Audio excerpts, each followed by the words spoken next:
the new, I'm going to talk about the new or the upgraded features for that come in the iPhone 13 and 13 Pros. And then Jerry's going to talk about computational photography in the iPhone app itself, the camera app. And then after that, we'll go right into an afterglow, which is wide open discussion about photography. So I'm going to pop up a screen. So I'm going to share my screen here. And hopefully everybody can see new or upgraded iPhone 13 features. Is that what we're looking at? Yes. Good. Okay. So I've got two columns here. The column on the left are features that are in all the new iPhone 13 cameras. Well, cameras, the phones. And the ones on the right are in the additional iPhone 13 Pros. So all the new phones have faster CPUs and GPUs. More of an advantage to processing your images, especially with all the computations that Apple has. This will get that work done quicker. We have brighter screens in all of the iPhones, which even especially in the iPhone Pros with the very high end brightness. You'll be able to see your screens even in sunlight, better sunlight viewability. Now what a feature that was only in the iPhone 12 Max last year is the floating stabilized sensor that is now in all of the cameras on all the iPhone 13s, which provides us more stabilized photography in all the cameras, whether you have a Pro or a standard iPhone 13. And there was a question on another SIG about these stabilized sensors, whether or not that will eliminate the need for gimbals. And gimbals, as most of you might know, I don't actually own a gimbal, but it's a device that you'll put a camera into and it stabilizes the camera movement. But they tend to be anywhere between, for very inexpensive ones, about $100 or so up to thousands of dollars, depending what kind of camera you're hooking up. Generally, gimbals are meant to improve stabilize movement when you're actually walking or moving, or your body movement, where the stabilization that are built into the iPhones now and into even DSLRs, the type of stabilization that's built into those is meant more for handheld camera shake to correct that. So that's what these stabilized sensors are doing in the new iPhones. They're going to correct any kind of handheld camera shake. Not if you're walking with the camera and filming. It's not going to correct that entirely. It will a little bit, but not entirely. That's where a gimbal would come in. Next point, all the cameras now will have longer battery life, which benefits us not only when we're doing shooting with the camera photos and video, but benefits general use of the phones. A new feature this year on all the cameras is macro photos and macro photography, videography, pardon me, right down to about 2 centimeters, which is very close to your subject. And some of the professional reviewers out there have their hands on the new iPhones already for review, and they were showing off this macro capability. And I was watching some of their video just before we started the meeting tonight, and they were blown away how great the macro worked and how close you could get. They're showing pieces of furniture, the cloth, going right down and looking into the cloth and seeing very good focus capabilities down in the macro. So this is something brand new. You don't need to go out and buy special lenses and clip them on and special cases to hold those lenses and all of that stuff. It's now built into these cameras. So quite amazing. Night mode on all the cameras has been improved. Not only with the software, but the the lenses are actually bringing in more light now. So that improves the night mode in all the cameras. And I was commenting that I, for the first time, used night mode a couple of weeks ago and just playing with it and got off an amazing shot. And I'll switch my screen real quick to that. Well, in fact, here, what I'll do is I think if I drag this in front, I think you can see that now, right? Yeah. So this is a handheld shot. And I've never used it before, and just that was the first shot and the last shot I've shot with the night mode, but it's just amazing. And it's going to be better in the new iPhone 13 with iOS 15. So just some amazing capabilities there. And the professional videographers were showing off how the night mode helps in shooting video at night in darkness, and they were very impressed. It might not still be as good as, you know, a high-end professional DSLR, but just amazing. They were quite impressed. And the thing that they were really impressed with also was the cinematic filming. Now, that might be a new term to many people, and I'm not going to be able to show any examples here because I do not have an iPhone 13. But this is what you would call rack focusing. So that means that you might focus on a subject that's closer to the camera, and then rack focus to a subject that's further back or at a distance from the initial object. And that's done quite manually on most cameras, video cameras.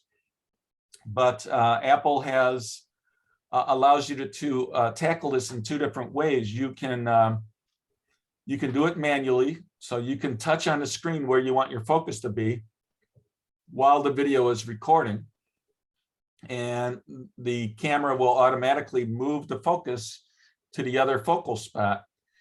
And if you want to hold the focal spot, you can double tap, let's say on an individual, if he's walking through a scene, you can double tap on him and keep them in focus and everything else not as in focus.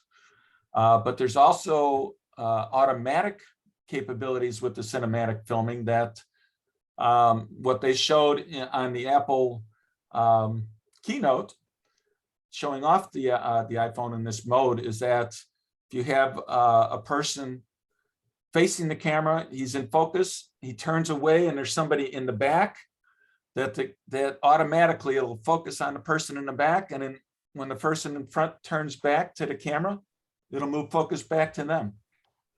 All automatically, which is quite amazing. And the other big thing about the cinematic filming is that you'll be able to adjust your focus, your focal point post shooting. So in your editing mode, you'll be able to go in and say, I want this face in focus, or I want that face in the back in focus, which is quite amazing. You have to see it to believe it, I guess. But okay, another feature is that the notch is going to be a little bit smaller, so you're going to get more screen real estate to view your videos or your photos. Now, moving over some additional features in the iPhone 13 Pro, whether it's the Pro or the Pro Max, same features on both of those, would be that the telephoto increases from 2.5x to a 3x. And that's optical zoom. And then you have your digital zoom on top of that. All the photographers were in the reviews were very impressed with that. The wider lens has much higher aperture, so you're bringing in more light, making the night mode even improve that even further. So they've got larger imaging chips and larger apertures, so a lot more light being captured by these phones. So improved pictures in low light. 120 megahertz, or I'm sorry, kilohertz or hertz. 120 hertz, I think it is, Dave, or is it megahertz?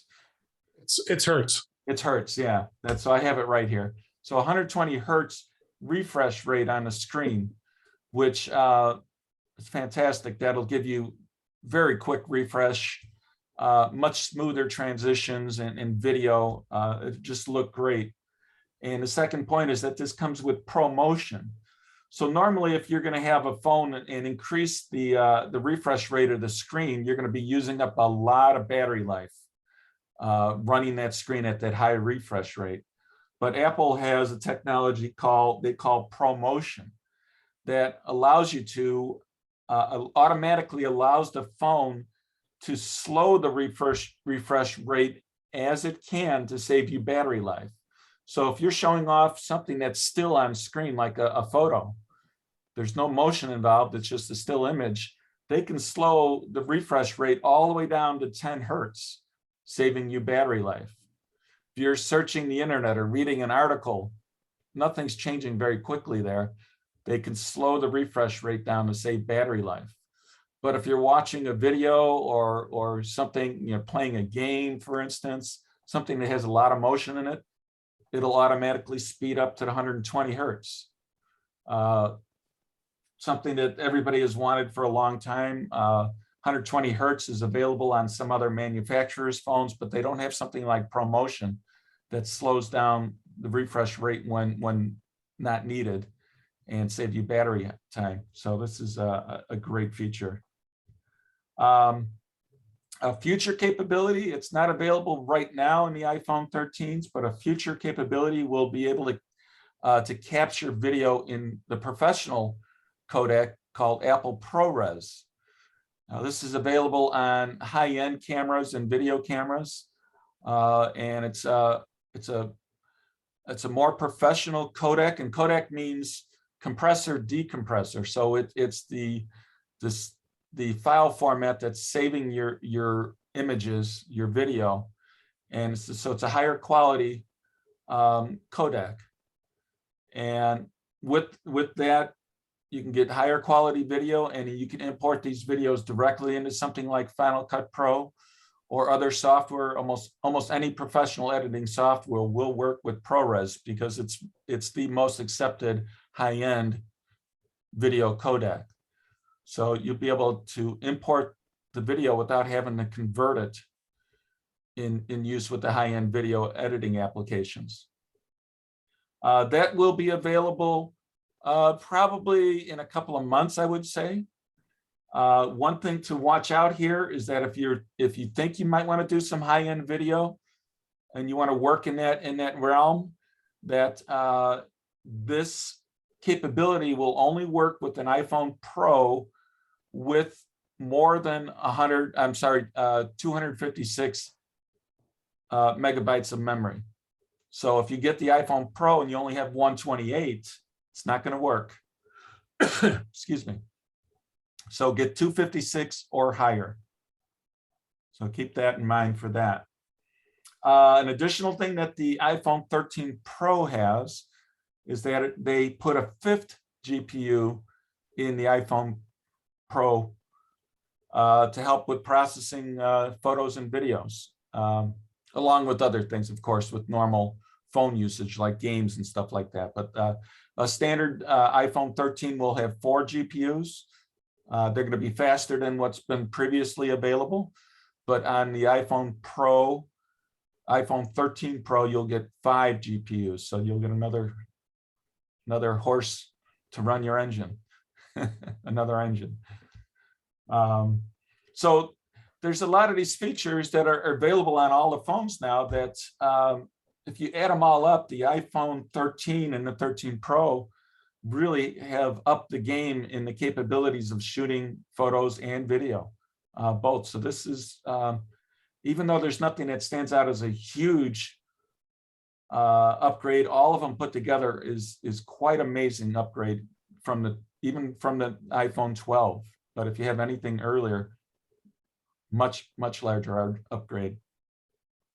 Any questions on any of these or comments? Open it up to anybody. Let's see. You had a comment, Frank? Yeah, what is the smaller sensor notch? Again, I missed it. That's the little black area on your screen, on your screen when you're looking at it, the black area on the top. That's the notch. It's a little bit smaller this time. So you're going to get more viewing area. I think they called it 20% smaller. Okay, Yeah, people hate the notch because it interferes with what you're looking at, but it's necessary for all the sensors that are built in up there. It's a notch that contains the selfie camera. And other Right. things. Yeah, and the selfie camera was improved, wasn't it? all the cameras have been improved. So what's the resolution of the selfie camera? You know? I don't have the specs in front of me, Frank, but all the cameras have been improved. I believe the selfie camera, I think, is 12 megapixel. Okay. But the selfie cameras now have night mode, and they're able to pick up more light than they did previously. That's good. And of course, for those who are doing other things with, video conferencing and stuff, the cameras are improved for that also. Any other questions or thoughts about the upgraded phone and the phone camera features? Anybody on the fence about buying a new one or not? Do you have night mode on? I have a XS and I'm upgraded to 14.8. Do I have night mode now? I forgot how far back you can use. I think you have to have an iPhone 11. Oh, okay. Right. Yeah, the 10S does not have night mode. Yeah, so the Okay. 11 on, you can use night mode. That's when it was Okay. introduced. Does the SE 2020 have a night mode? Don't think so. No, Okay. Time for a new phone. Can I go really out to left field here for a second? Sure. Tomorrow, I'm actually signed up. I'm going to take a 1-day drone school. Hmm. So it's day one of a 2-day drone school. Now, I know nothing about drones. I'm very intrigued with drones. But as I was prepping for the different the program and the models that they're going to use, I noticed on some of the remotes for the models, they actually clip on an iPhone. Yep.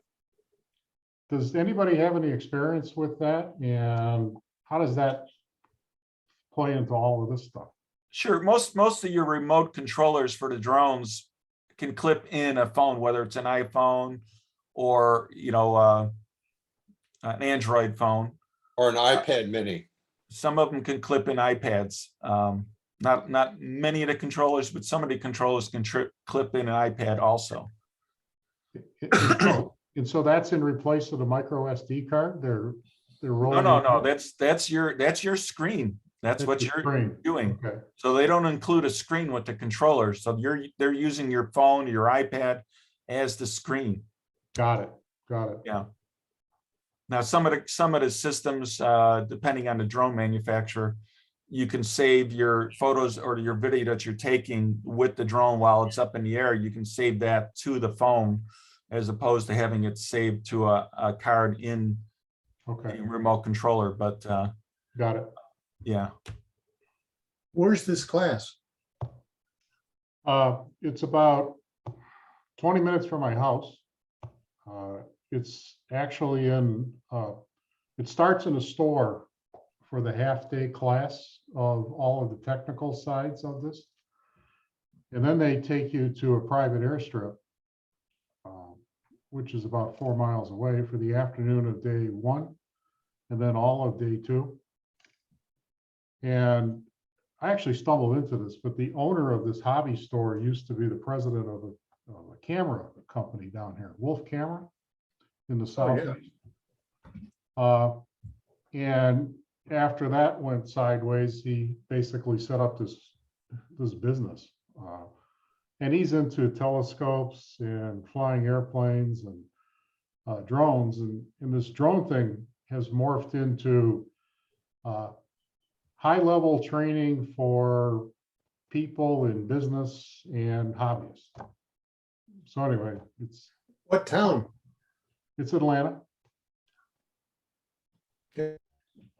And as I dug into this guy, he's actually, Atlanta Hobby is the name of the company.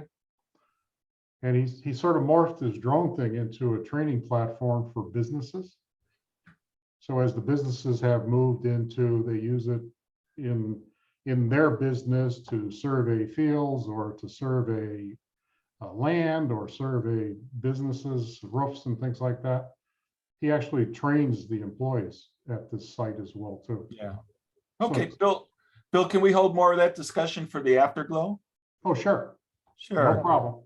Okay, now at this point, we'll move on. If there's not any more questions about the iPhone and the upgraded features, we can move on to Jerry's presentation about the iPhone camera app. Jerry, are you just about ready to do that? I'm ready for you to turn the screen over to me. Okay, I'm going to stop sharing and we'll go right over to you. Okay. Just take a second. Yeah. As most everybody knows, there's probably 20 to 50 different apps you can use to shoot photography on your phones, but Jerry's going to show you the capabilities of the built-in Apple camera application. Let's try it again. For some reason it didn't. New share.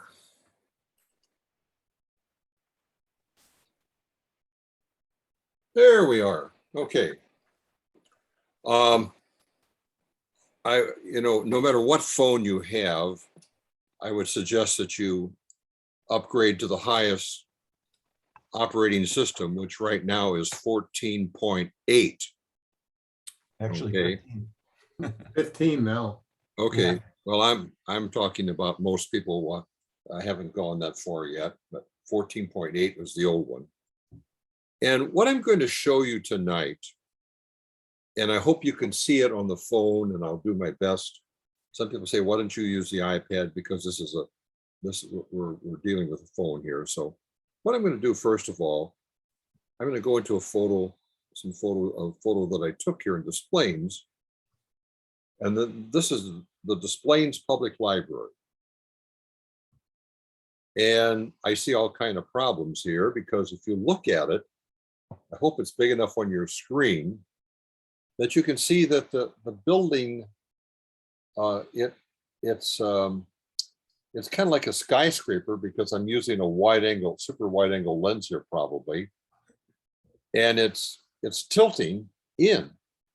In other words, on the right side, that wall is not straight. And I don't get too hung up on workflow, but I'll tell you, you want to always fix if there's keystoning, is what we call it. You know, you're standing down on the ground in downtown Chicago, you look up at the skyscraper, it gets smaller at the top and it's real large at the bottom. That's the keystoning effect.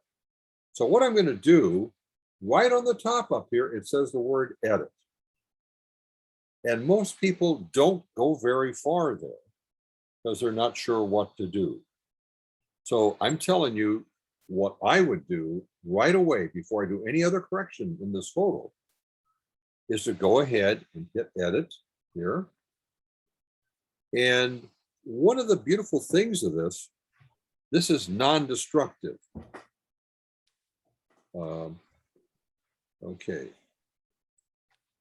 When I say non-destructive, that's truly what I mean, because you can do editing and come back a year from now and hit it again, and you can start all over. You could screw up and just hit revert.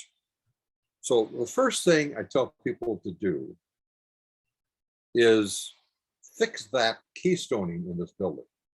Now down below down here, there's three major categories. the one that's checked right now is related to this auto. That's very important. The next one is like 3 circles, and that's kind of little presets of coloration, like vivid or dramatic and so forth. I don't use it too much, but whatever floats your boat. Now, the one I'm going to attach right now is the crop tool. So I'm going to hit that crop tool with my finger, and it says straighten. So I'm going to go back and forth. That's the straighten tool. And it ain't too bad. I'm going to straighten a little bit more right there.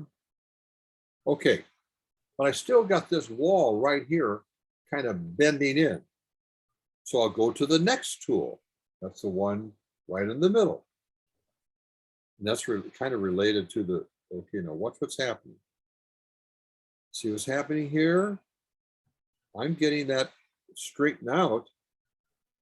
So those walls are very comparatively straight.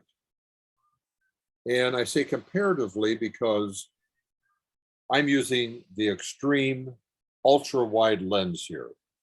It's like on a big boy, big girl camera, DSLR full frame. It's like a 1300 millimeter lens. That's really wide and really expensive. So now I've come to what I want to do with that. But now the sky isn't too good. Oh, while I'm here, I'm going to crop out a few things. Why not? I don't need that sewer motion there. I don't need too much of this on the side here. I can pull in a little bit, and I'll pull a little bit here. I'm not going to take anything off the top because I don't want the top to be too close to the edge of the picture, but and I could take a little bit more off. And, you know, and this is a 12, so by cropping a little bit, I'm not going to destroy too much. And now I could stop here, but I'll just hit done. And so there's my fix, the first. Now I'm going to go back to edit again. Now we're going to get into this really computational thing. And I'm going to touch auto. I always do this because it may be a slight improvement, very slight, but it's going to improve. Now this is, people say that's cheating. No, it isn't. It's using common sense. And because, you know, people that were slide shooters, any adjustments you do in the present day and they've never got past the slides, they say, well, you can't do that. Yeah, well, we can.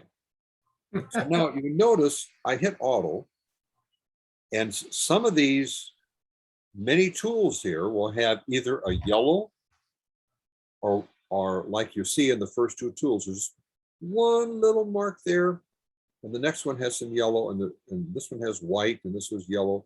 But look, all the tools that were affected just by hitting that automatic. Almost all of the tools. Now, this is incredible. Now, let me get back to where this was here.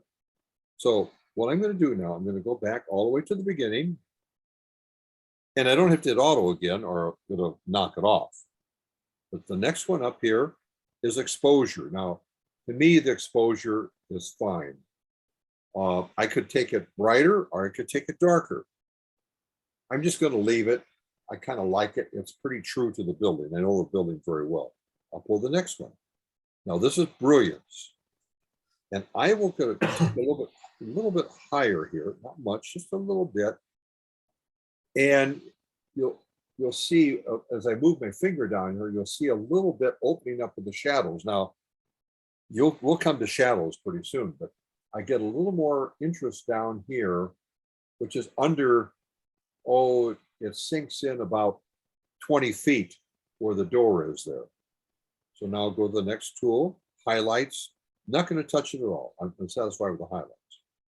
Go to the next one, shadows. Now I may open that up a little bit more because now see down below down there where the down in here, I'm affecting only the shadows, the tree. So I'm going to pull that up quite a bit.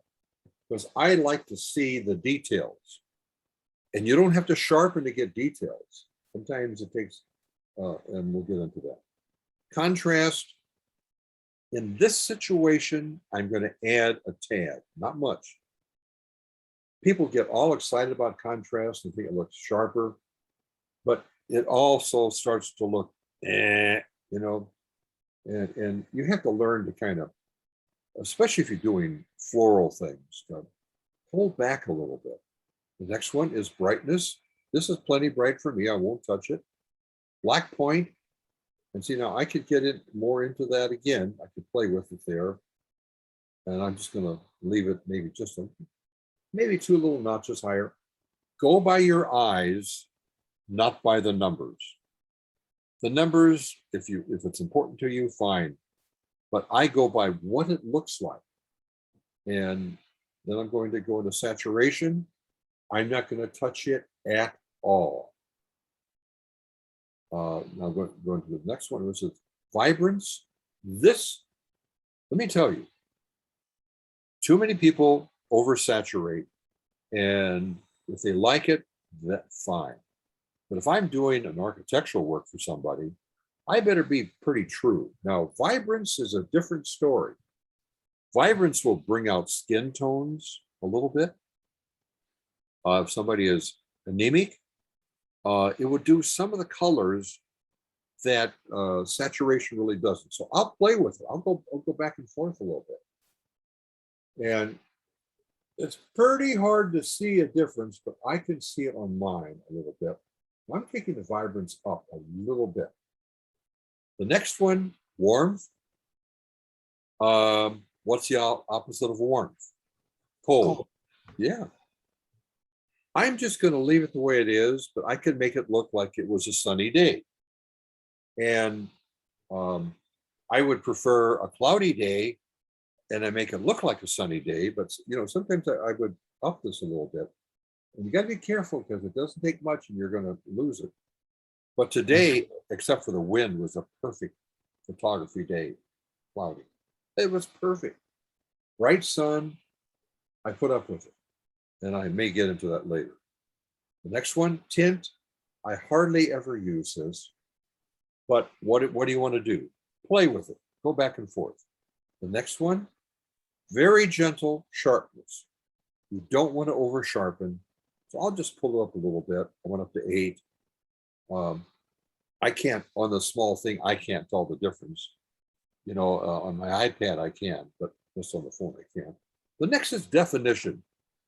Now, if you're a big boy camera user, use Photoshop, there's a word called clarity. It's mid-tone contrast. On Snapseed, which was a Nick invention, along with the other Nick filters, which is now owned by another company, they called it structure. So on the iPhone app that's for free from Google, it's really called structure. Here they call it definition. And you could go way up. I don't go too much, but just I look, because I got the phone right in my face, I can see a little bit. The next one is noise reduction, a little bit. If you do too much noise reduction, it's going to soften the picture, obviously. But you know, in the sky is where you want to take it out. And I don't have a great sky, and we'll talk about that in just a minute too. So then the last one, old-time photographers, and I guess at my age, I can call myself an old-time photographer. In the darkroom days, we always burn the edges to keep the eye into the picture. And I'm going to pull it up a little bit. See, there's almost too much. Of course, you know that I did it. If you didn't know that I did it, you probably wouldn't have a clue. So, but I'll pull up just a little bit, and it's to keep the eye in the picture. That's it. And now I'll hit done. Okay, now let's say I totally didn't like it. Well, let's look at the difference from there to here. Okay, there is a difference. It's very subtle rather than go overdo it. But now if I wanted to start over, I could just hit revert. And this is why it's non-destructive. I would hit revert and it's clean sweep back to the thing. But you don't have to do that. Because if you knew what you wanted, I could start playing again. And I could go back through some of these here. And I could take the brilliance up a little bit. Just a little bit. Or I could take the highlights up a little bit. Not too much. I could take down a little bit. So I could play some more here. See, and if I took the shadows up more, I kind of like that. That's just me. So I could play some more and hit done. Now, this is easy because it tells you what it's doing and it does it so well. And you know, if you went on, you know, to the newest 13, it's even going to be better with the new operating system 15.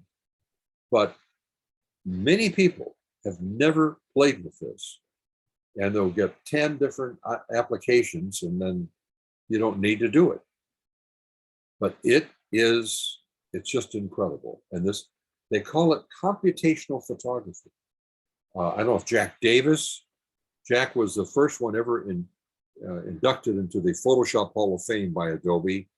Great guy, brilliant person. And he's the one that started using the word computational. And it's a big word, but for whatever it's worth, this works, folks, on any kind of landscape, close-up photography. I used a piece of architecture here. I'm going to get out of this right now, and I'm going to go back to my photos. I have some what I call teach photos here.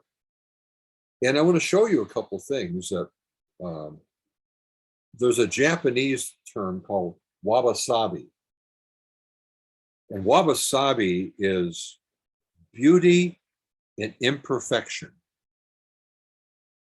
I took a tulip that should have been thrown out. I laid it on a piece of colored paper that I made the color, by the way. I took a picture of grass and made it out of focus. So it doesn't look like grass, but I wanted a natural color. And I did all the editing right in here. I was sensitive about the shadows and so forth. And this, because I could, was shot in RAW. Why? Because the 12 Pro and Pro Max, you can shoot RAW. Now, there are other ways to shoot RAW. RAW has a couple other steps, and it's a high-end thing adopted first by Adobe, and but it's instead of 256 degrees of red, green, and blue, you now have thousands. And so when it's something important to me, because I can in the Pros and Pro Max in 12, and of course you'll have it.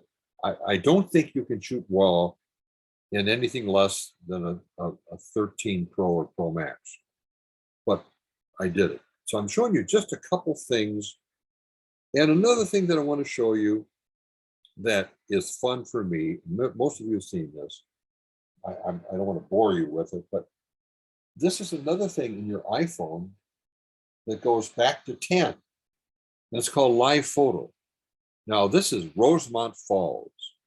Rosemont is that town that one of the gambling casino and Des Plaines got it instead, but they've had all kind of shenanigans going on for years, but they spent money to make the town attractive. And this is where a lot of wedding parties stop on Saturday morning. You get special permission for the limo to stop, and they put the back scenery of these falls. This is what Live Photo does to moving water. Anything moving. It has to be moving to be effective. But you get that milky, soft look to the water, rather than if you lose slow shutter app, you get kind of a streaky thing. Here's another one I shot the other day at a fall fest in the park. And this funny ride was moving. And what I did, I'll pull this up here, and you can see you have options. This live, that's here, there it is. And it loops or it bounces or long exposure.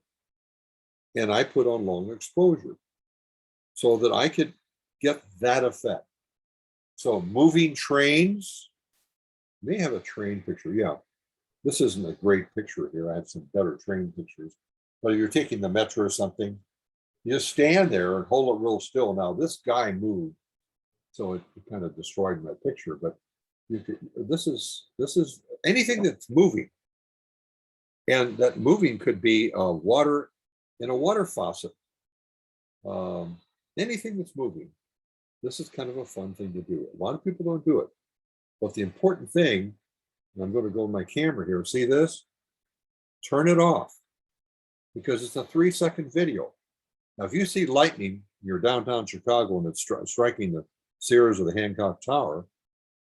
If you take it when you see the lightning real fast with live photo, in other words, turn it on.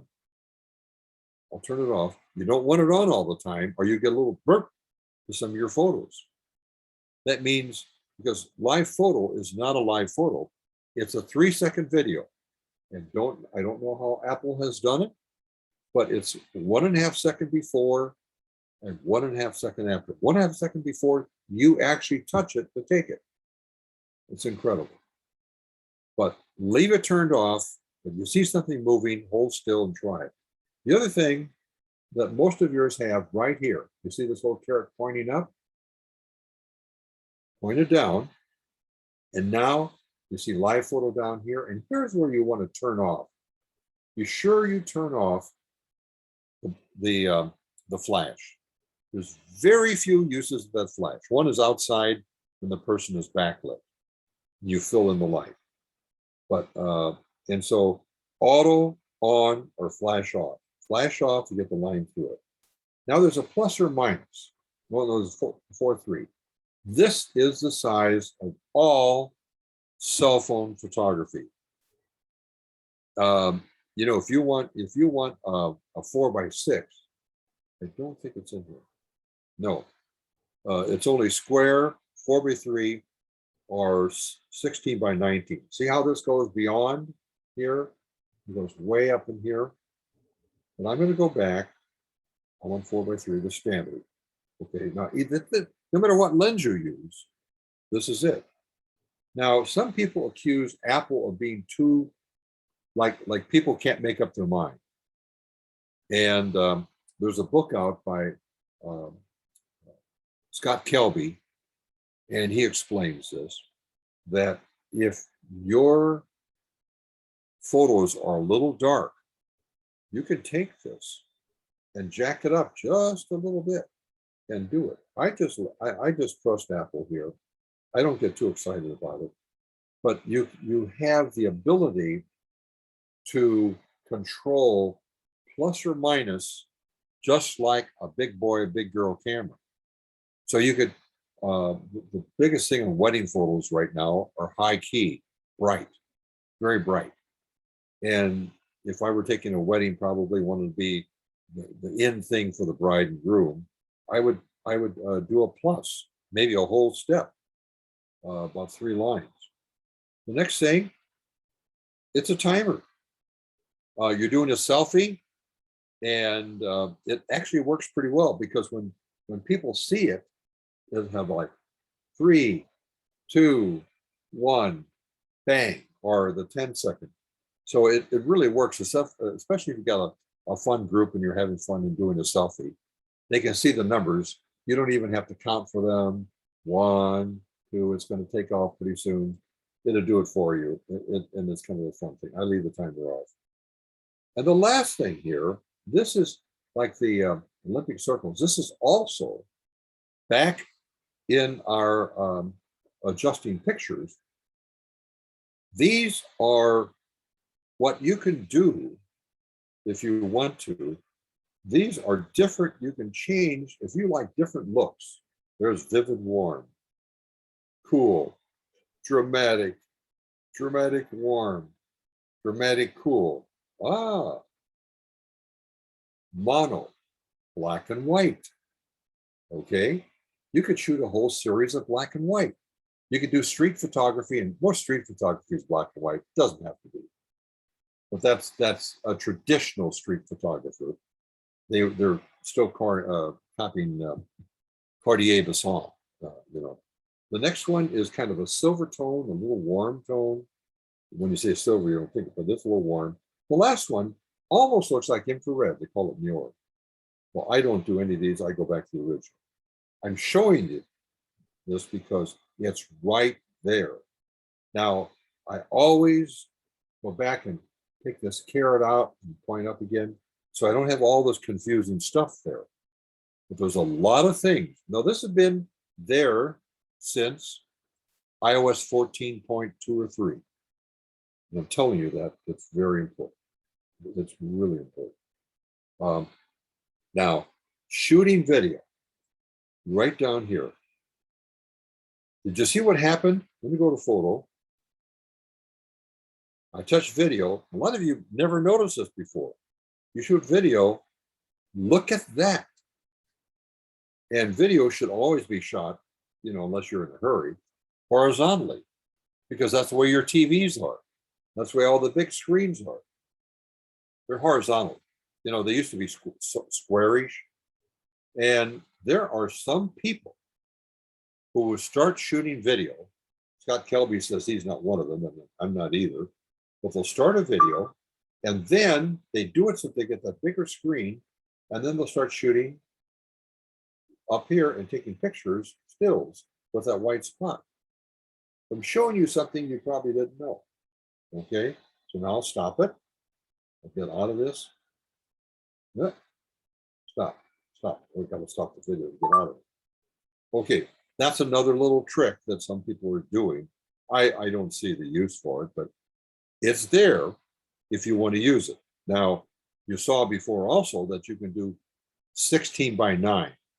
Now, when I go back, let's get back here. When I go back to my regular photo and I put that 0.5 on there, that's really a wide, super wide angle. I'm only a few inches from this and get almost, you know, almost the whole screen here.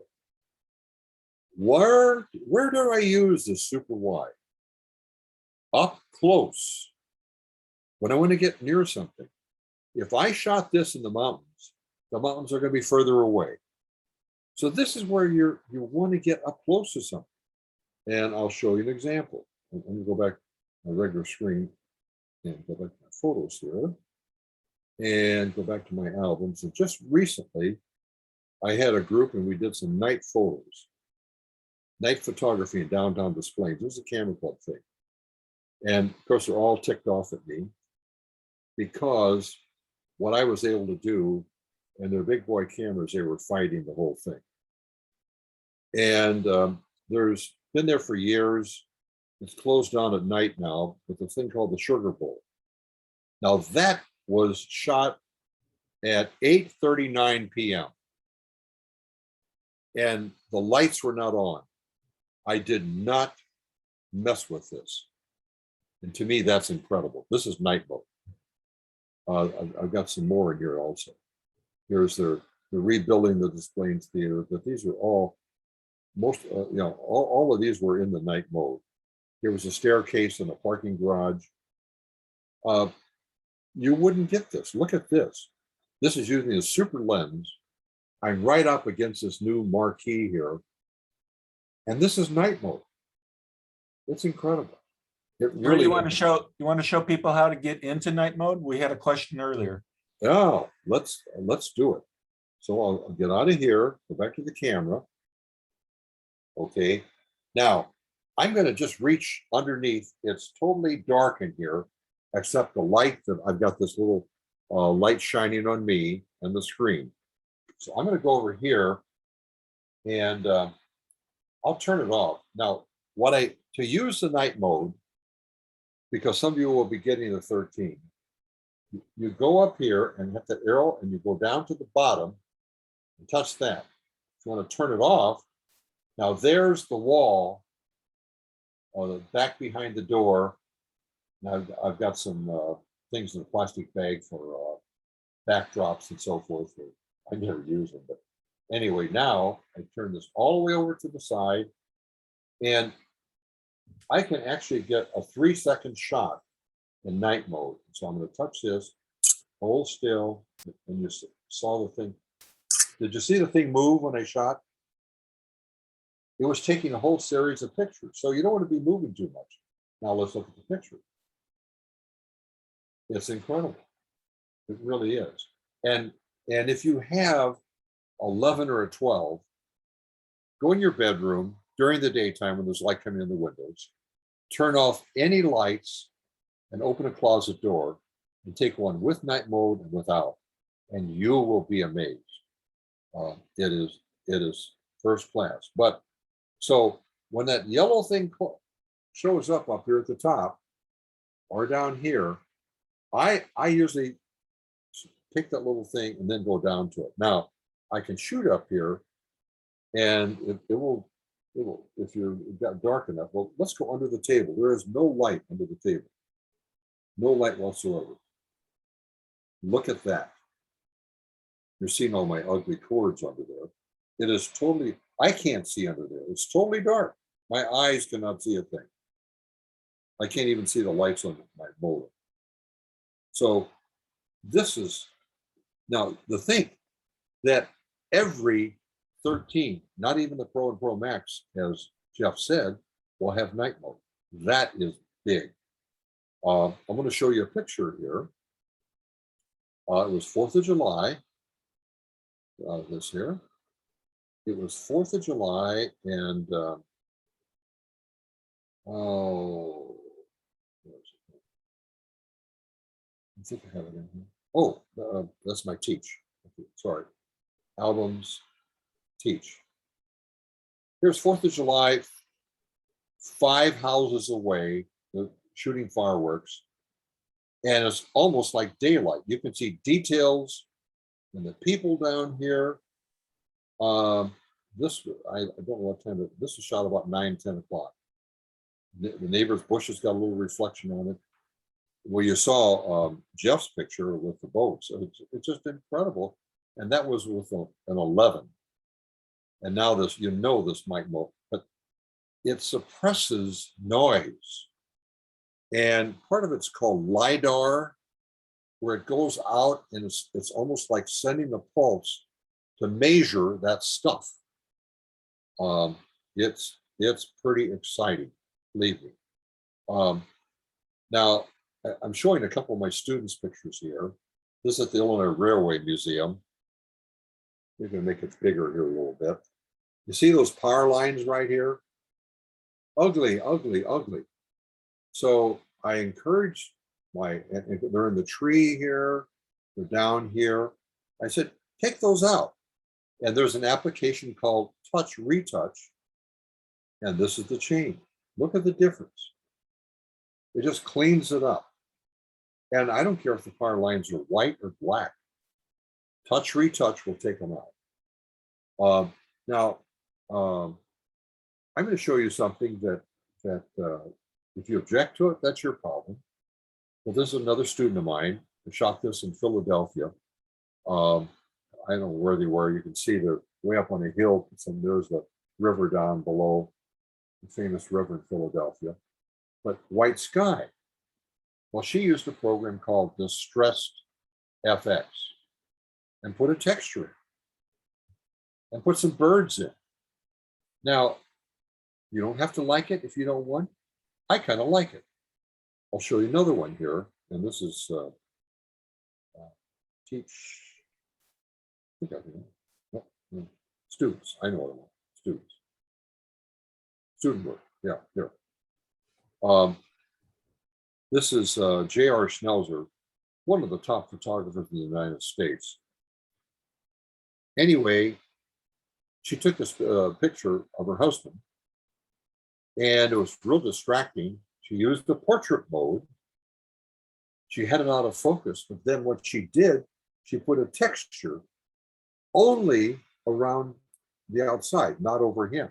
The other one was over that person standing there in that looked like Indian costume, not Native American Indian, Indian. But she put a texture over that other area besides making it more out of focus. So there's all kind of things you can do. This is not, what can I say? Here's another one. This guy is in a restaurant with a friend of mine. Okay, and look at that. That's using textures as much as you want to do. Took the distractions away, all in your cell phone. Now this is getting into art, I know. So Jerry, maybe you'd like to show off the portrait mode capabilities of the Yes. iPhone. yes. Well, I did it one of the programs Yeah, review it again real quick. a couple years ago, and yes, let me see if I've got a portrait mode here. Picture. I don't shoot people too much. Let me see what I got here. Well, here, let me go to the phone. Here's the phone, portrait. Now, what's kind of neat about this, I can find a picture here of my wife, and it won't work as well because for a portrait mode, you got to be a certain distance. So I've got the portrait mode on here, and it's saying move further away. See, because this is a small picture, now I'm far enough away. And down here, I can put different kinds of light in, all kinds of studio. This is like stage lighting, about black background. I like about the second one, which is called natural light. I like studio light here. Put my finger over it. By the way, this is basic. It's an important thing. Hold it down, and you get that AEAF lock. Take it off, take the picture. If I moved, then I just touch the picture and redo it. But I'm showing you this. Now, the stuff behind the picture won't be out of focus because usually you have 3 or 4 or 5 feet. And it blanks out the background. But the neat thing about it, you can come home when you're not out in the lights and the action and everything, and you can readjust the focus in the background after the fact. So play with this. Find a pet that will sit still, or a grandchild, or a neighbor, or a spouse, and do some of this. Do it now before you get out in the field and you want to do something with it. Panoramic, I love it. There again, it goes way out of bounds, as you can see, and it goes pretty far, but we shoot a panoramic vertically. Just remember that, folks. And we hold it with one finger, I'll do my finger up here, above the lens, the normal lens, which is still a wide angle. And that's the nodal point. And I touch, take, hold this, turn it, and then turn backwards, and it stops it. You don't have to take your finger off and touch the stop. Just turn it backwards, and we'll stop it. I learned that in the Kelby book. Kelby book is really worth it. So pano, portrait, photo, video, slow-mo, time-lapse. The beauty of time-lapse, put on a tripod or a little tabletop tripod, and then let people come into your dining room table at Thanksgiving or have it out in the corner. And it automatically figures out. And so let's say it took a half an hour for people going in and out, bringing food, and then sitting down, and then moving around, however long as you have it on, and it could end up being 15 seconds. Wedding photographers like to do this, and they go up in the balcony of the church, and they set it, and so they'll say the service takes 30 minutes. It probably is going to be a 15 or 20 second, and it's like little ants moving around. It's kind of funny, but it's cutesy. It's a cutesy thing. Slow-mo, that slows everything down. If a bird is flying and it's close by or something, or a bug is doing something, you see if dragonfly is hanging low and you're close to it, or a bee is doing something, it'll really slow it down. And you can get pretty close, but I've got the 2.5 on here, and I also have some lenses that I can put onto me to make it longer. But now I won't need a telephoto lens because it's going to be a 3 times on the 13. That is big. That is really big. And I'm going to be shooting more video. I shot some this week, and it's for a church thing where we go to church. And I did not adjust the light, but I'll just show you one that I did here. And this pastor was just amazed. Let me go back here. Welcome home, Trinity. I can't wait to see you on October 3rd. We'll join together for worship for a special homecoming Sunday. The choir will be back, and they will be blessing us with some beautiful music. And then after worship, we're going to head outside for a delicious hot dog lunch. We'll have some music, we'll have some fun games for all ages, and we'll just enjoy some time of catching up and being together in community. I can't wait to see you. Welcome home. And the quality is, and then So mark your calendars, Doctor. yeah, I recorded her a second time. Come home, Trinity. I can't wait to see you. Okay, one for the start and one for the end, and then I have different kids involved. I leave their mask on in the case they use us on Facebook or something. You don't have some weird people trying to find out who that child was or something. But with the face mask, it's kind of blocks them out. But and I may have to. I've stopped doing videos, and I may have to get Jeff's help on this because just reminder, you don't need Final Cut Pro anymore.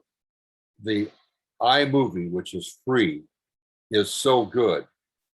But I've got to get this done in a hurry so it can be played in church on Sunday on a giant screen. And the quality will be good on a giant screen. But I've got to get some help from Jeff because I forgot some of the shortcuts and I'm going online. There's so much online how to do it. But I have to get back into this. I mean, years ago, we had somebody doing some video and he moved away. He was a great guy, moved out where his children were in California, I think. And from the Northwest of us at the time. And he was not using the iPhone. He was using a regular video camera. But then he saw me using the iPhone and he started doing it. And this is back in iPhone 7 or 7. It was it had to be before 8. And he was amazed even then what he could do with it. And iMovie is very powerful.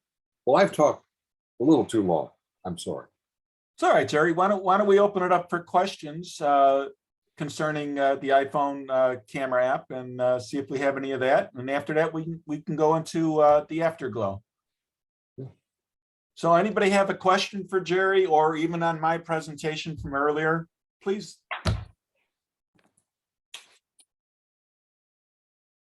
I've thrown an awful lot out here, and I apologize for that. But when I have an audience that's interested in photography, I want to do enough that maybe some little thing is important to you. And, Gary, I'd like to see video to photo. The thing that you do to take the frame out of a video that you want to make a photo. Yeah. What happens when you have the video turned on, a white spot comes up. Most people don't look at it. It's like the white shutter button. And so you can be shooting video and then hit that spot at various different times. And there will be a still photo shot while it's shooting video. It'll do two things at once. I don't know I don't know I far think how what back Frank that is goes. also, I'm looking at the app you have on your phone. Video to photo. It's Okay, yeah. Yeah, that's this one right here. When I know I can't catch the stuff, I will shoot video. I'll shoot a video. Not a long one, but I'll shoot a video because I know I just can't catch the thing. And so I'll open this up here. And then I can go to my videos. See, I can go to videos right now and take a picture out of it. Here's one of our granddaughter, and she's blowing bubbles. Now watch this. She's blowing bubbles. It's hard to see, I know, but all of a sudden that bubble gets pretty big. Gets bigger, and then it's going to pop. Still getting bigger. I know it's hard to see, but just wait a minute. And it's getting bigger. So all these, there's a thing look at that. Right there is at its peak. So all I do is touch that photo and then touch create in photo app, and I've saved it. So I can out of a video find a key photo of one of those frames. Now I shoot almost the highest I can. Sometimes I shoot, in fact, if you go into your settings, you go down to camera, this is repetition, folks, down music, videos, photos, camera, touch camera, and you go record video. You don't want to record at 720 or 1080. That's 1080. You want 4000. And I'm shooting 4K at 30 frames a second because I'm shooting something very important. And down below it says higher resolution, 190 megabytes. And I'm also using the Apple format, not the old-fashioned 20-year-old JPEG. So I'm using the Apple format. I've switched. I played long enough and finally thought, hey, why am I shooting with an 8-bit? You know, it's okay for newspapers, but it's not okay for me. I want a higher quality. And to get higher quality, I want a 10-bit. And then this, you don't, unless you have a 12, you don't have Apple Pro RAW. Because now I have a 12-bit file. 12 bits, it's big. And each file is going to be 25 megabytes. So you don't want to shoot everything in RAW. But anyway, going back to this here, okay, and I shoot on the video, I'm shooting right now for this church thing, I'm shooting 4K at 30 frames a second. And by the way, down below, never touch this thing, so it's PAL, don't touch it. That's European, Africa, Asia, South America, American, and probably the UK and Canada. You don't turn that on because everything will be screwed up. Okay.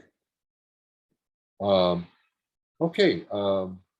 Frank, any other questions? Anybody? No, that was good. Thank you.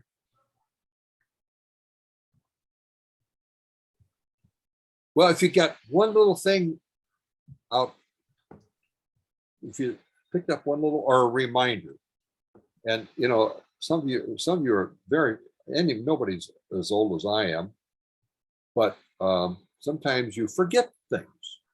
So repetition is a good thing, and it kind of bolds it into you. And you know, somebody that's done some great portraits is Becky. Are you still there, Becky? Or are they gone? Yeah, she's here. Okay. Yes. She's done some great portraits, family portraits. And I'm so proud of her, what she's done. And she made a comment that night at Chicago Apples Users. Don't worry about being perfect. Just do it. Just use the tool. And that's so important. We're so afraid of making a mistake. Oh my gosh. You know, that's what turns people off to art. Some teacher down in 3rd grade saying, you can't draw. That's not good. You know, instead of saying to the child, well, explain that to me. We turn people off. Negative statements. So don't turn yourself off. Just try it. Thank you. All right, let's just open up general discussion now. Anybody have any questions, comments? Anybody order the 13? Yeah, there's a lot of people here, Frank.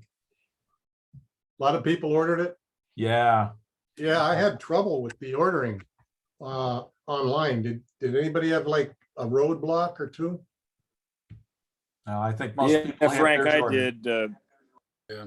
Yeah, Frank, I did. I got up at 6:50 on last Friday morning to do it, and ran into a few things, but I was able to order. It took me about an hour, but I got both Becky and my cameras ordered, phones ordered. When is the delivery? It's a camera that makes phone calls. Yeah, There was a problem with people using the Apple Card for a few hours. They were all failing. If you're trying to do purchase with the Apple Card. yeah. I made the first payment with the Apple Card and it didn't go through. Yep, there was an issue with that. And then I went to a regular card. But now, when's your phone coming? Friday. Depends when you Friday. ordered it. Mine's not till October 6th or 7th. Yeah. Um, You got your Cross order my in a money little with late, Frank. silver, Frank, and we might be able to work a deal. It's what?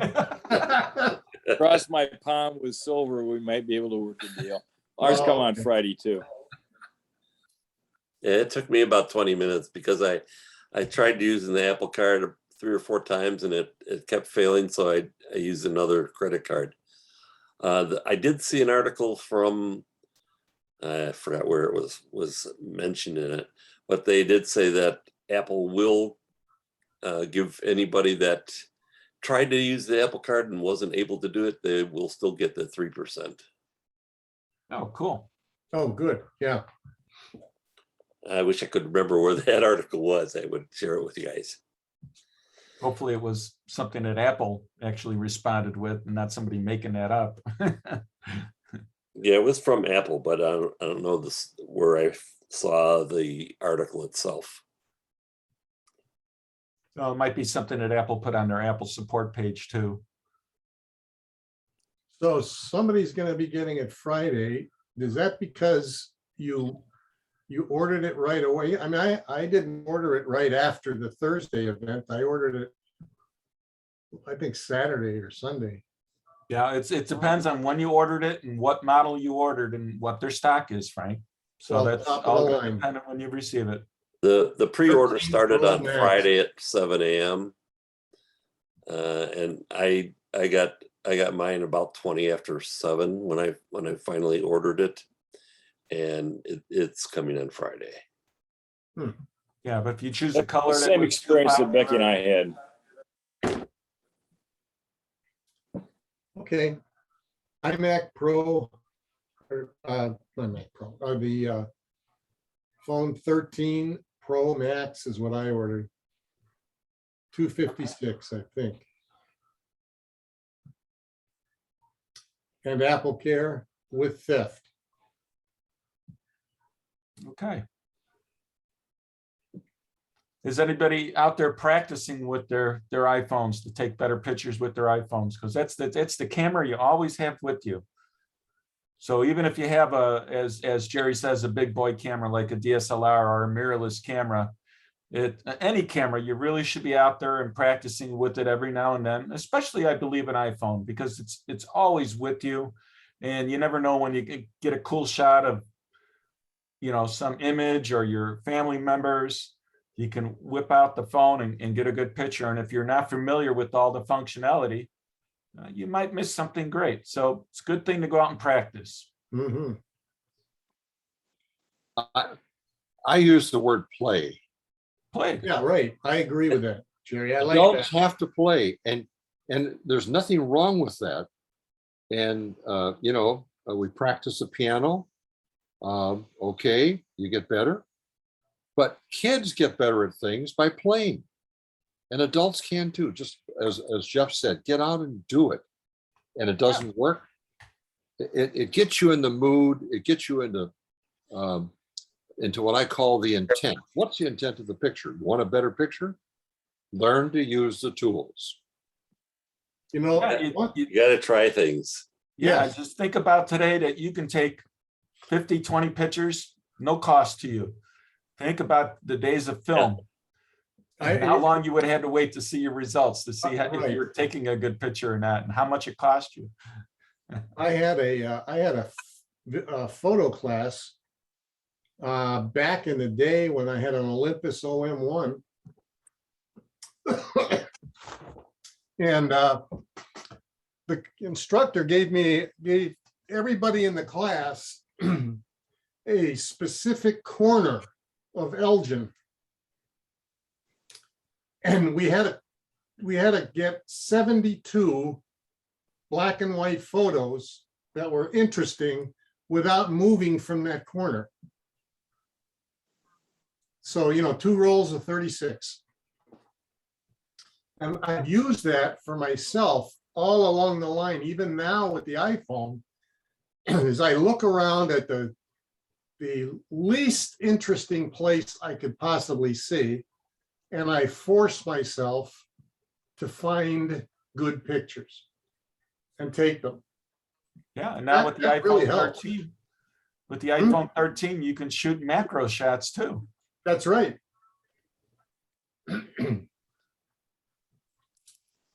So that was an exercise I thought I'd share with you because I think that's a valuable practice shooting type of thing. All right, I have a question for the group here, for everybody here.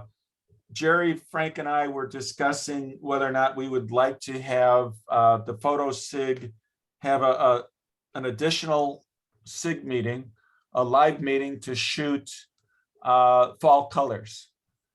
Would anybody be interested in getting together as a group live outdoors to shoot the fall colors, to get some practice in? In Maine, maybe? Maine. Maine, In Maine. No. In the area. In the Vermont. area. Martha's Vineyard. Sure, we'd love to go there. You're gonna pay for us all to go there, Frank, but yeah, anybody That sounds- interested, please that sounds either good, raise your hand yeah. or unmute. Yeah, I'm in there. I would be interested, this is Margie, depending on where you're going. And I only say that because I live up north further. I'm in Libertyville, so are you talking Schaumburg? Are you talking, what area are you thinking? Well, I would think a great place to go is where we met about a month ago, is over in Glenview, right, Jerry?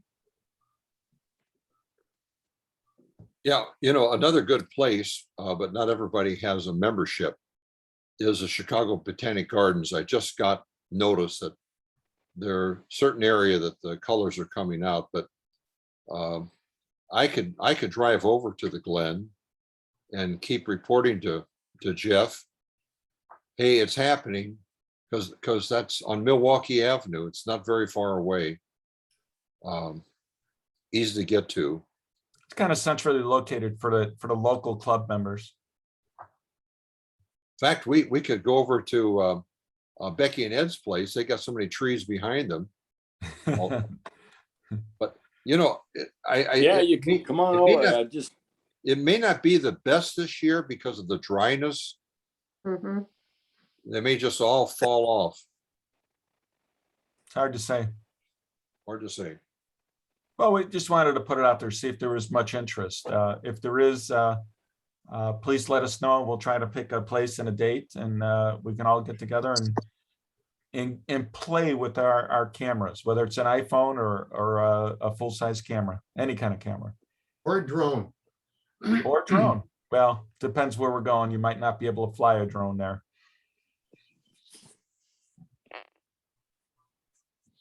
Okay, any other comments or questions or anything for the afterglow here. Getting back to one you guys were talking about trying things out. When I was doing trainings at the Apple store, people used to ask me, why do kids pick up these things so fast? You know, they pick up an iPad and they can play with it. And I always used to tell people that the difference between a kid and an adult is that the kids see something and they want to try it. And the adult is going to look at it and see, how is it going to break if I touch this? Yep. Kids are not afraid to break something. Yep. They want to see what it does. Right. They don't have all that experience as to things Plus- not working the way they should. Well, kids' heads are way emptier than adults, so they learn fast. My file cabinets are starting to get stuck. You got to learn how to empty out that head of yours there, Frank. Open it up. Mindfulness. Yeah, no, it's very true that children are not afraid to try to do things. They're not afraid to fail because they That's right. don't have, They don't know failure is a word. yeah, they try it. What does They this have do? fun. What does this button do? What does this button do? Yeah. Right. You push it and it does the wrong thing. Well, they don't care. Mom will fix it. Okay, well, if there isn't much else that anybody wants to bring up or any questions, curiosities, we can. One question from Dom. Sure, Dom. I keep losing my original photo when I edit a photo in on my iPhone. What happens to my original photo? I hit the done button, and yeah, I got my edited one, like a little bit of cropping, this and that. What happens to my original, or how can I keep my original photo? I shoot extra pictures so that I don't lose an original. I get my edited picture, but after I hit the done button, what happens to that original one? Is that the revert? Is that what is? That's a revert, yeah. Jerry, is that what you were talking about? You can hit the revert and go back to it, but you don't get the original, but you can go back to the original by hitting the revert. Dom, that's exactly it. You could take 3 pictures and just edit one, but the in-camera app editing, the edit in camera, native camera, or whatever camera of the 3 cameras there, there's no distinction between original. So if you don't want to lose what you got, take 2 or 3 pictures and only fix one of the 3. Yeah.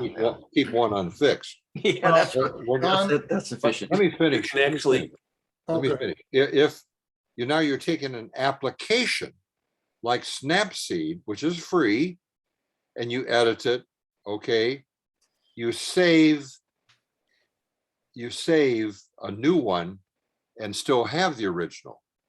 But with the in-camera that I demonstrated, talked about, computational photography, if you only take one and then whereas the original, revert, and then you lose the other one. So take 2 pictures, that's all. Well, here's what I do, Dom, is that in the original camera app, when I've got my original picture, I'll share it out, send it to my email, send it to my computer. So that's the original. It's out of the camera. It's out of the phone.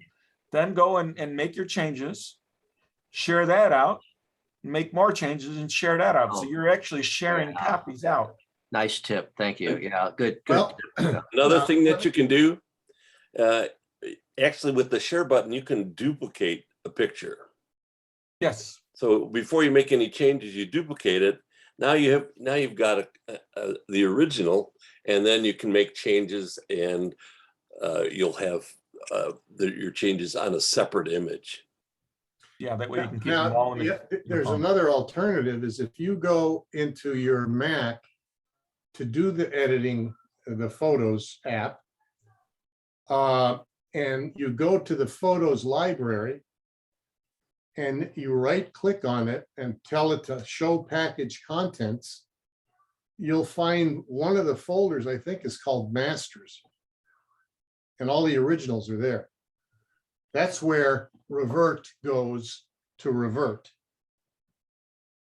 But then it's, you know, it's Well, a that's two solution. different things there, Frank. When we're talking about just on the phone, revert just gets rid of the changes and goes back. So it's just deleting. But the, that has to actual be in the changes. photos library. That's where it is. That's how revert works.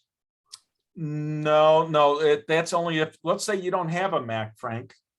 You don't have a computer. The only device you have is your phone. So it's not using the photos library and sending it to any other device. That's what I'm talking about. So you just have your phone and you go to revert. It's just getting rid of the changes and going back to your original photo. Now, what you're saying is if you have a photo library and now you're sending things to the cloud and then you come into the computer, yeah, then you can go and look at the different versions of the photo. Yeah, It never actually makes the changes on the original. right. They're just It's that's why you kinda like can an revert, add-on. because it doesn't actually change the original. It just changes the settings that you would. It's really saving a bunch of text in a sidecar file that's attached to the original photo that are your changes, the instructions and how to make the changes that you've done. So it's actually called a sidecar file that's attached to the original photo. Yeah, so that's the technical way of how that's working. Yeah, 'cause where's on an iPhone, if you hit the share button when you're in your Photos app, you have the picture up that you want. One of the options there is to duplicate that picture. Yeah, that's what Tom was just talking about. Yeah. Where's that? You know what the share button on? So Oh, pull up a share, picture. share button. Okay. Hey Jerry, you want to pull up Sure, an image? Yeah, pull up an image, Jerry, and go to the share function and show how you can duplicate an image. Sure. Looking take that. for. Here, let me take this one right here. Okay, there. Down on Down the menu. below, I got a share thing right down here. Yeah. And it says copy photo. Just scroll I can down a little bit email more. it. I can add to an album.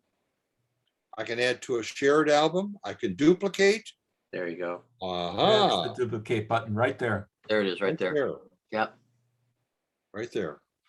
Yeah, so that's probably the best way. Thank you, Tom, for that reminder. No problem. It was hiding in plain sight. As they'd always Like is. so many things. Yeah. It was hiding in plain sight. Shame on them. I have one other question. Jerry, can you bring up another picture Sure. Just a as second. if you were going to edit it? Sure, I'll bring a picture up here. I got so many videos in here. How about a bad picture that I haven't fixed yet? Oh, yeah. There we go. All right, and if you were going to edit it to adjust, on mine, I have the 11 Pro Max. Up in the upper right-hand corner, there is a white circle with 3 dots. And if I touch that, it brings up options, and there's third-party apps that it brings up. Wait a minute. You notice I don't see 3 dots on mine. I see edit. When you're I in edit.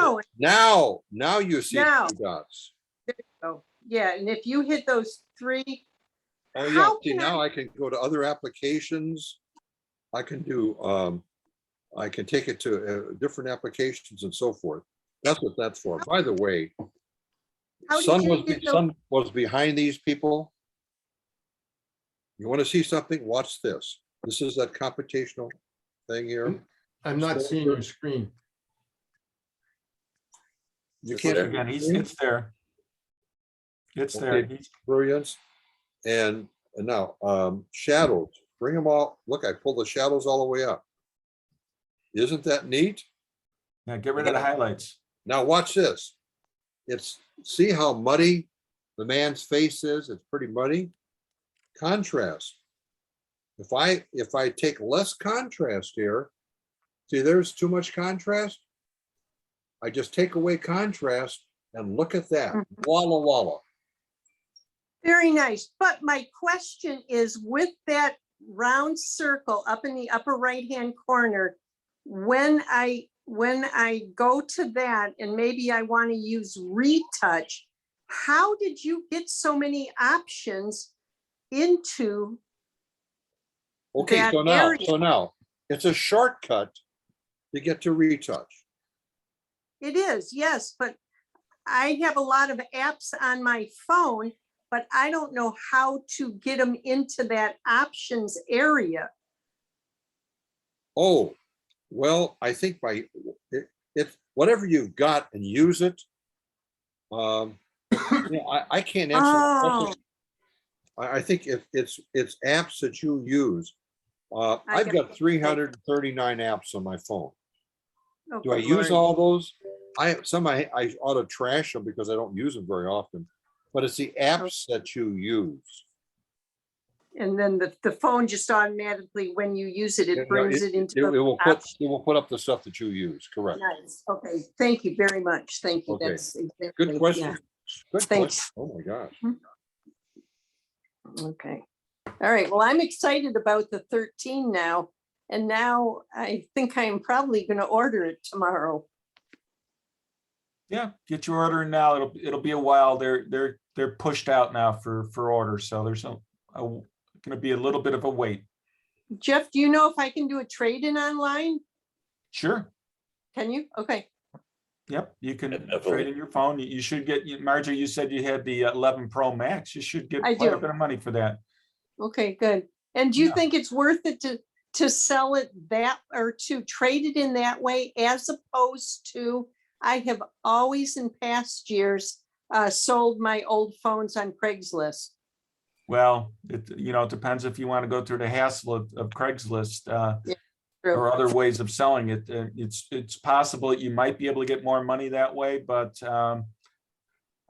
their trade-in numbers, their trade-in offers are better than what they have been in the past. And so they're giving you more money for your phones now than they ever have. They're going to give me $790 for my Wow. iPhone 12 Pro Max. Wow. So I could sell it probably to somebody for $800, Yeah, Good. but like Jeff was saying, aggravation. Yeah. Sometimes Oh, yeah. it's Yeah. worth it. Aggravation, and we all have to be concerned about safety these days. Who are you selling it to? Who's coming to your house? They Well, make it so easy. They send you a box that you put it in, and they pay with the shipping to send it back to them. So those are costs that you may, if you're selling it to somebody, you're going to either have them pay for the shipping or you're paying for the shipping. There's a lot of things that you want to consider when you're doing that. Well, thanks for that, Tom. I appreciate that little tidbit. Does it automatically convert over to your existing phone number and plan? If you follow the directions and you take your time, if you've got the best thing you can do before you send that phone off is that you clean house, get rid of junk, trash the trash, and then they give you extra a cloud just to do this temporarily. If you don't buy a lot of cloud, they'll give you extra cloud so that it's all in the cloud, and then it just moves over. It could take a couple hours if you're filled up like with me, what I got in mind. Yeah, with at this stage, everybody looking at buying a new phone, first thing is back up that phone either through iCloud or use something like iAmazing and back that phone up, what you have. And then before you send it in, trade it in or sell it, you want to go into your settings. Jerry, maybe you can click on settings for us. Sure. Is that back to factory, to get it back to factory? Yeah, set it back to Yeah. factory. So you go to settings, you're going to go up to, where is it again? General. Mhm. You're going to go down, very bottom. Yeah, go all the way down to the bottom. Reset. Now, Jerry, we won't reset your phone. Don't worry. So You don't have to worry. I know what okay, so click on reset for us. No. No, it won't reset it. Go just one. No, I'm click. not going to touch it. I'm not going to touch it. All right. Well, inside that reset, you'll see that there's a button in there to reset it to factory settings. So that's going to wipe out everything in there, all your passwords, all your security information, your photos, everything. That phone is wiped out so that when you're turning it in to somebody you don't know, you have no concerns. You are secure. That's You what won't have to- happens when you bring it into the Apple store. They're gonna, if you hand them your phone, they're gonna, before they take it, they're gonna make sure that that is reset to factory settings because they don't want any liability taking any of your data. So they're gonna wipe it out before they take it from you. Yeah, I'm gonna show you one other thing. One of the steps in that is Page to up turn here off your Apple ID. Where it Yes, says you want to turn off your Apple ID. cloud right here. You Mhm. touch it. And then down here, you can touch cloud. And then you manage storage. But what you can do, you can back up everything in the cloud before you start moving, migrating things over. Don't forget, Find My. When you Take do your the phone off. reset and erase all, it'll one of the steps it'll ask you for your Apple ID password. To Yep. turn, it turns off Find My. How does the new phone know to take my existing phone number and my existing Verizon account? It just does it. It just Well, doesn't. Okay, As part of the, you got to enter your proper information and it will move it over when you go to order it. it will do it. Okay, Yeah. got it. Okay, And then once you backed up to iCloud, then you can bring that all back into the new phone from iCloud. okay. And then the old phone is disconnected from the Verizon service. Yes, yeah. Once you're going to remove your SIM card, and you're going to, if you're doing this all at home, you've got the old phone and the new phone. You'll move the SIM card from the old phone into the new phone, and then restart that phone, and it'll boot up with the new SIM card in there, and you'll have service. Excellent. Thank you. Question, Jeff from Dom. Yeah. If right now I've got my 2013 MacBook Pro and I have iTunes, everything is perfect right now. I back everything up. I back up my iPhone and iPad and my wife's iPhone and iPad to iTunes now. But if I was to change over to the 16-inch, if there was such an animal as a 16-inch M1 chip, or if I have to get a Intel 16-inch, will I still have iTunes? Can I still normally back up my phone and iPad to say whatever I have? Will it have iTunes, or is it going to have iMusic, or is iMusic still similar to iTunes, or what? Well, it'll have the new versions of music, and they've broken up iTunes into music and podcasts, but you still have, I believe you still have the capability of using iTunes to back up your phone to your local computer. It actually backs it up. You do the backup now through Finder. That's right. Yes, I'm sorry. You're right, Tom.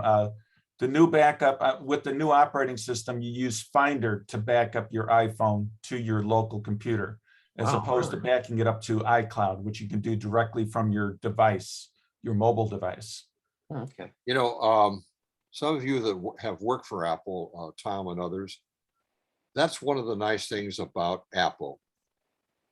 If I took my new phone and I had any concerns about losing music or anything, take my old phone and new phone in and would say, would you get me started, please, so I don't lose anything? Yep. They'll do it for you. Yep. Even if you have it shipped to your house and you bring it in, and, just hand it to them, they'll help you out. They'll help you. Yeah, that's the beauty of working with Apple. But also, before we go here, another nice piece of software that an app for your phone and your computer is called iAmazing. Well, it's actually an app on the computer, iAmazing. So IMAZING, quite inexpensive, but gives you a lot of easy capabilities of doing backups and moving files from your computer to the phone or to your iPad and different things like that, very simply. Nice piece of software. I've been using that for a number of years. I've been using it as well. So one of the things I do before I open up my new phone on my old phone, I actually do 3 backups. I do an iCloud backup, I do a backup to my computer, and I do a backup with iAmazing. There you go. Yeah, that's a good piece. Can I never have a be too safe. question though, on the new split. When I go to the library and get audiobooks, which are on CDs, they default load into music and not books. And when they load into music, they load screwy. They don't load like disc 1, track 1, 2, 3, 4, 5. They load screwy. So there's some kind of a, and when I go to books and put the CDs in, it launches music. Now, Frank, you're asking a non-camera related, non-photo related question. So it's called the afterglow. I know, but it might be better that you would ask that during a main meeting, because you'll have more voices to listen, or more heads to listen to. Just wondered if anybody knew. That's okay. Yeah, I don't know the answer to that one. Jeff, I have one more question for you with my new phone I'm going to order. Okay. I think when I purchased my 11 Pro Max, I signified that I wanted an extra SIM card or an internal SIM card, so that when I travel, I can just, like when I get to the airport in Italy, I can just get put a Italian SIM card in, but I would still have my one that is from the phone originally, with my regular US information.